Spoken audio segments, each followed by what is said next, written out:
第一，關於禪坐，舌頭要怎樣放？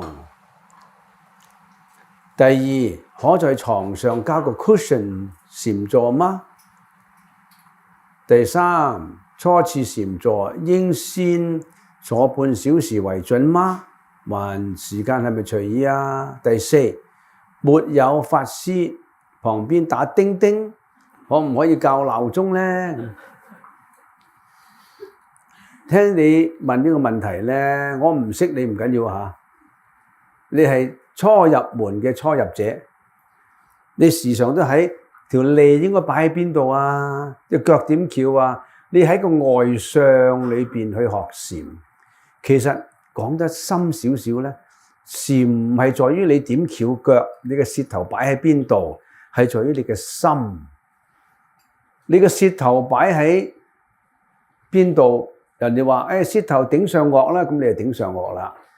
翹腳啦，你就翹腳啦。cushion 你就 cushion 啦。坐喺床你就坐喺床啦。叮叮你冇啊，揾個當當喺嗰個床頭啦。結果你都打唔到坐嘅，因為你只係着重相而唔着重心。禪坐係着重心，不着重相嘅。禪坐禪啊，不是在外相裡面尋求的。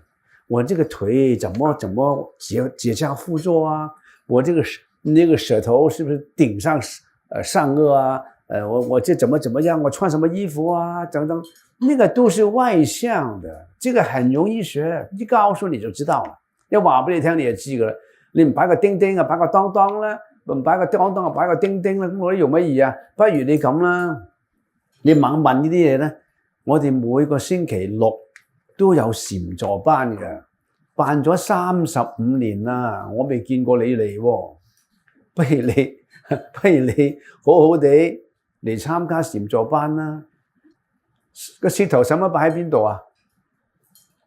你冇得擺㗎，一係就頂上頂下啫。你唔通頂下都唔得啊？左右你又得，上左右你個舌頭可以頂，你點頂落下邊啊？所以你個舌頭擺喺邊係冇乜緊要㗎，冇個叮叮喺度都唔緊要㗎，亦都唔需要個鬧鐘嘅。加個 cushion， 加又得，唔加又得咯。以幾小時為準？以你如果初學咧，不如5分鐘啦，即係收下個心先。我要定個心，定落嚟，靜落嚟。不如你嚟學啦。我哋嘅心應該擺喺邊度？我哋嘅所緣境係咩？咩叫做如來禪？咩叫祖師禪呢？乜嘢叫做禪呢？什麼是禪啊？你問的問題不會在外相裡面問你什麼是禪？禪從狹義來講，我們有禪宗，有如來禪，有祖師禪。如來禪，臨濟中的禪，雲門中的禪，曹洞中的禪，很多禪的方法。從狹義來講，從廣義來講，禪是什麼？禪就是你的心，要你修心養性，不是在外表裡面我穿什麼衣服，我的腿怎麼盤，我的舌頭怎麼弄，不是這樣。心一整套佛法就是要修心，不是修你丈夫，你丈夫罵你，為什麼他罵我？修別人，不是修別人，是修自己，是修自己的心啊，唔係修心。咁呢個要慢慢講啦。你不如你星期六嚟參加啦。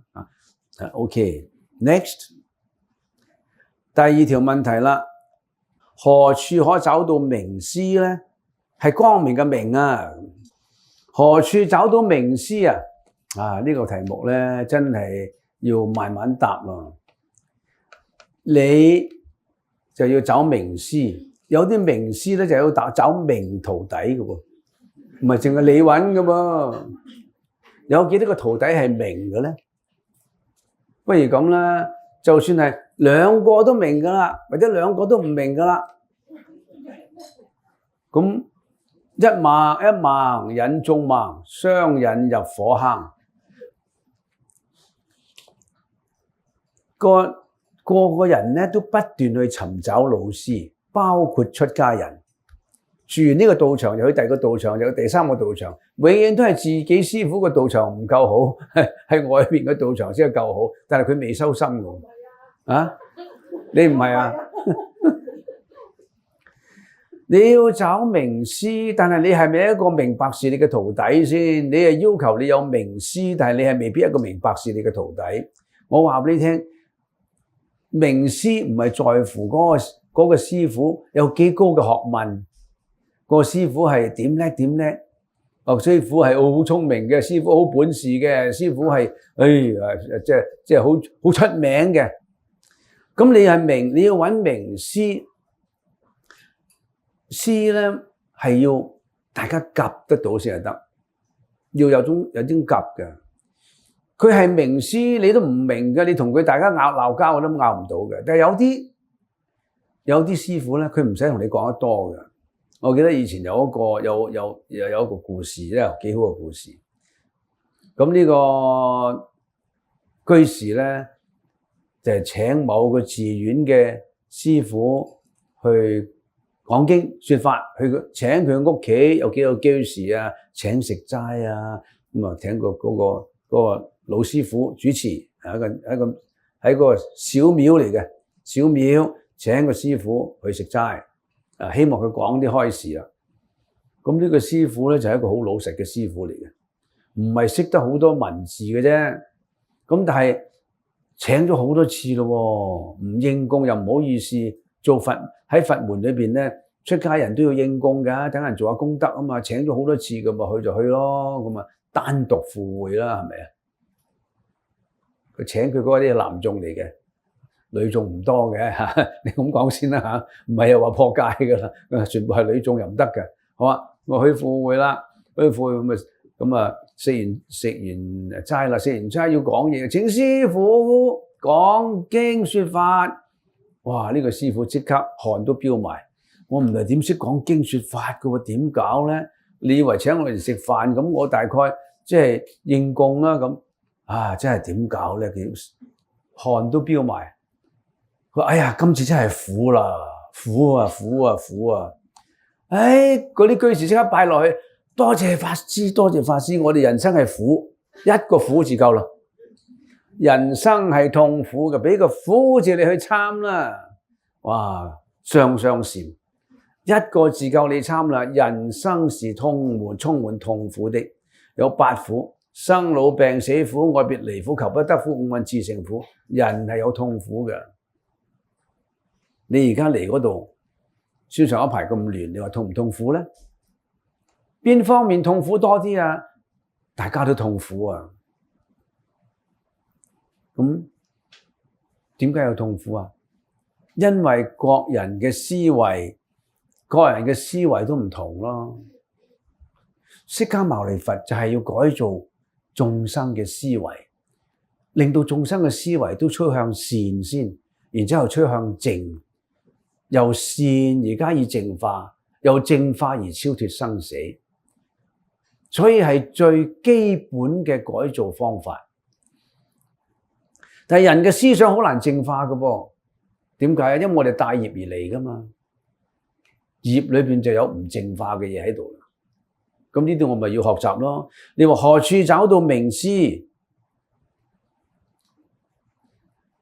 名師就在眼前，呢啲係名師嚟嘅，呢係名師嚟嘅。唔使你一句說話啦，好好念佛啦，就佢係你勸你念佛嘅名師。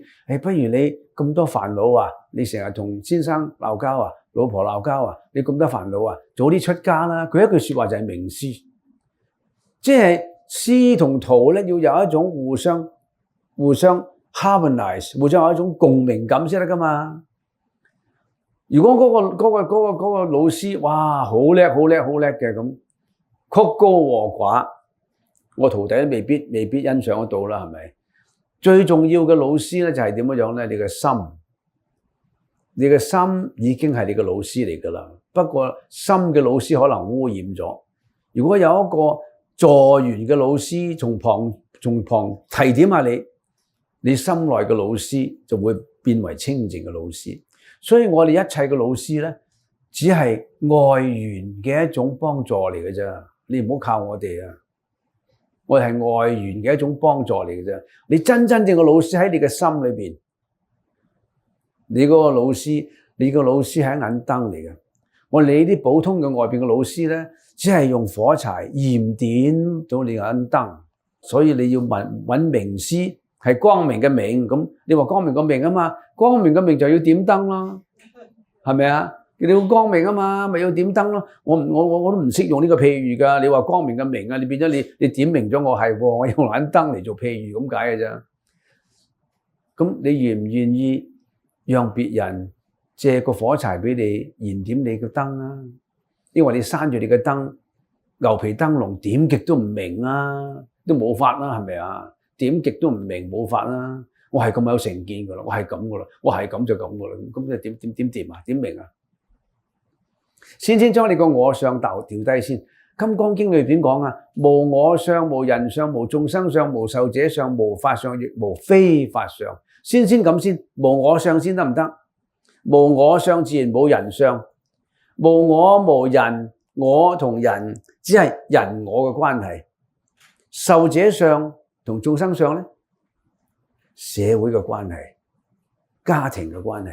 你先將人我嘅關係、社會嘅關係、家庭嘅關係清淨咗佢先啦。